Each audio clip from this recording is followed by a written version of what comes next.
Given how punitive the SEC has been towards crypto under this administration, do you envision the XRP ledger being incorporated into the financial institutions in the future?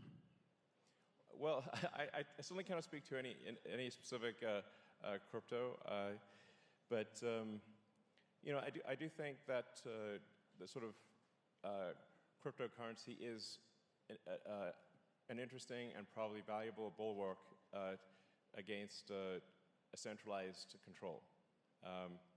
So, you know, this is definitely not an endorsement or lack of endorsement for XRP, but I do think crypto, by its very nature, it helps with individual freedom.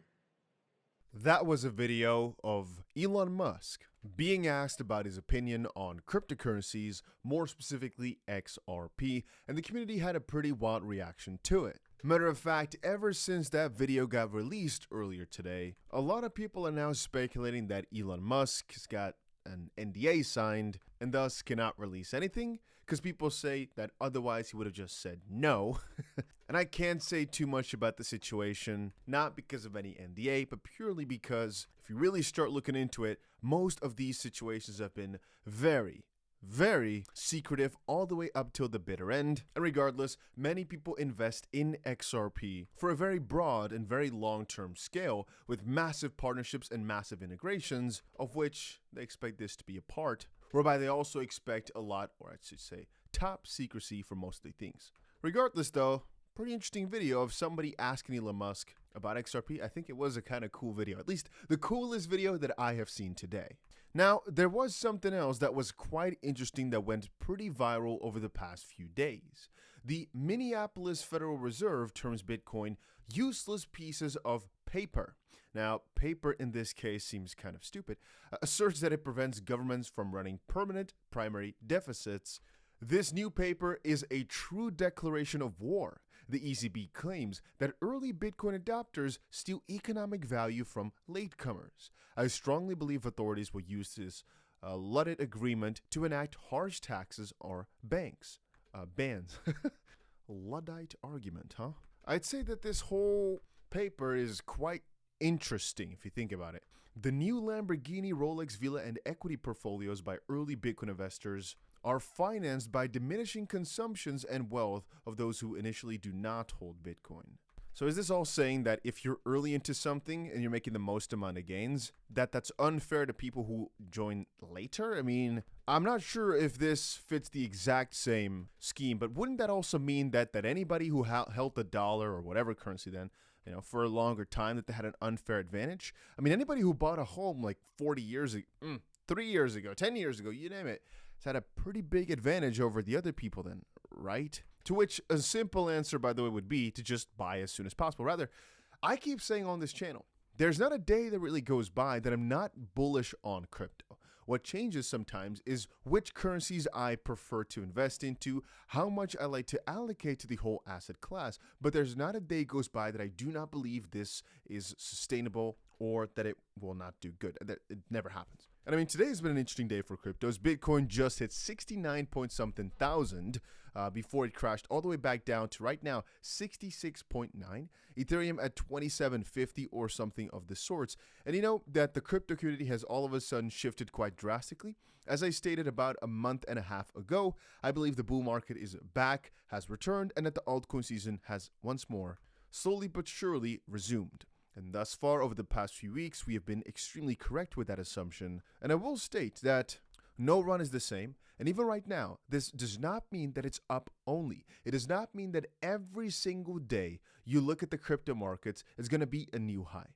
What it generally speaking means, though, is that if you look at it every few days, every few weeks, that will have made another effort to go in higher and higher, and that the general line is towards the upside. Now that exciting line, that upwards trajectory, has now resumed, whereas I would say from April to, let's just call it August or so, even September really, the main line has been downwards that now have shifted around again. Now, regardless of it all, if you want my honest, true opinion on what's going to do best this cycle, you know, really, if I was here talking purely to your ears in the sense of telling you what I think you want to hear, I just name all your investments, or at least what I've suspected most of my audience has.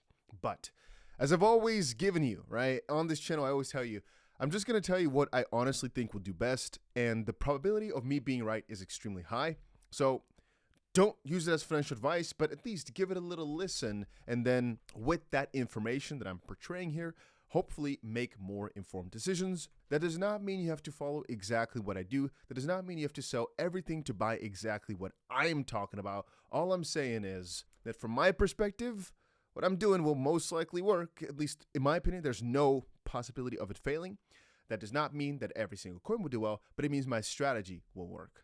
Whereas some people, they get to crypto and they're like, what do I go for? What do I start with? I get that question multiple tens of times a day, where people ask me, hey, want to get into crypto, what to buy, what to start out with. If that is you, at least give this a little listen. So if we're taking a look at the entire top section here, right, it's mostly top down in terms of the probability of success, meaning Bitcoin has the highest probability of doing well, Ethereum second, and so it kind of goes on down the road. If you exclude some $1 coins or akin like the stable coins here, and of course there are exceptions to this rule, but it's generally speaking so that the bigger it is right now, the higher the chances of it at least doing okay over a bull run. If you start scrolling down lower and lower and lower, you get yourself to, for example, the 6th page, you're going to come across a lot of coins that have the potential to do a 15, 20x, whatever, but also have the potential to fall off and never go back up, because the core community, the warriors that will always stay around,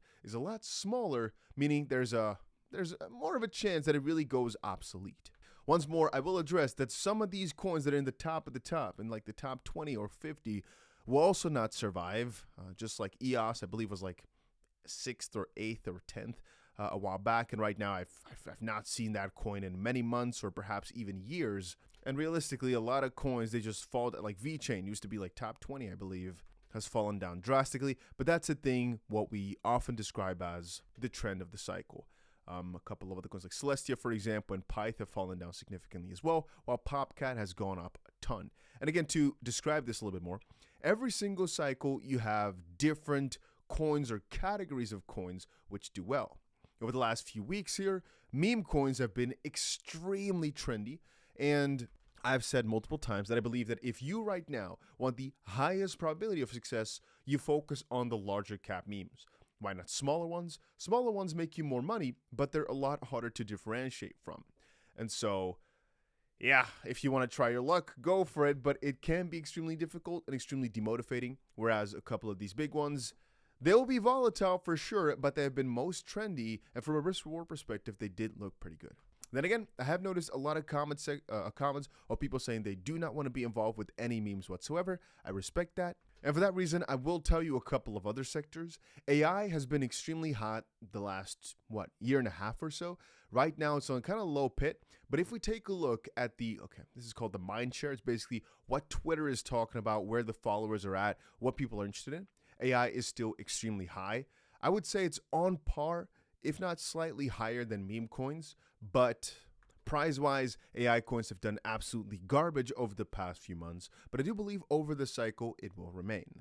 There was a prediction that RWA, real-world asset coins, would do well this cycle. They have not yet popped off. Matter of fact, they're actually doing quite bad. And that's one of the funniest things, right? Right now, it seems a lot of the main layer ones, so SUI, for example, has picked up the pace, and a couple of the other big ones, Solana, etc., are actually in a really good position. They've really done well, and are actually quite near even SUI. Let's quickly take a look at SUI. It's just basically at its all-time high right now. I believe its all-time high is like $2.60 maybe, something along those lines. Maybe it's actually only $2.50, $2.35. And I believe the price yesterday was like $2.20. So it's like 15 cents down from its all-time high, like 10%. Aptos as well being at $10 right now, only 50% down from its all-time high. You might say that's a lot, but if you compare it to some of the coins like Cardano, XRP, etc., or even like we just said, the VeChain and all the very popular ones of the last cycle, those are down like 90, if not more %. And that's mostly because they've not gotten into a crazy hype train just quite yet. You might add, oh, it's because there's no memes and blah, blah, blah, blah. No, I wouldn't say that SUI is so popular because everybody's building on it. but recently it's been getting a lot of hype, a lot of attention, and it's been setting on. Then again, if your portfolio has not breached an all-time high just quite yet over the past few weeks, don't get frightened too much, because most people that started in either, I would say actually anywhere, except for maybe 2023, 2024, maybe 2022, but anybody who started before 2021, or, basically at the beginning of 2022, in that period, might actually be in a really bad spot, because everything that used to do good is not doing good yet this cycle. And right now, there's not really any indications that whatever worked then is going to work again. The probability is pretty high though, but I like to always go for whatever's working this cycle, you go hard on. And right now it seems that AI is one of those sectors that is again going to do well, even though it's not doing anything just quite yet.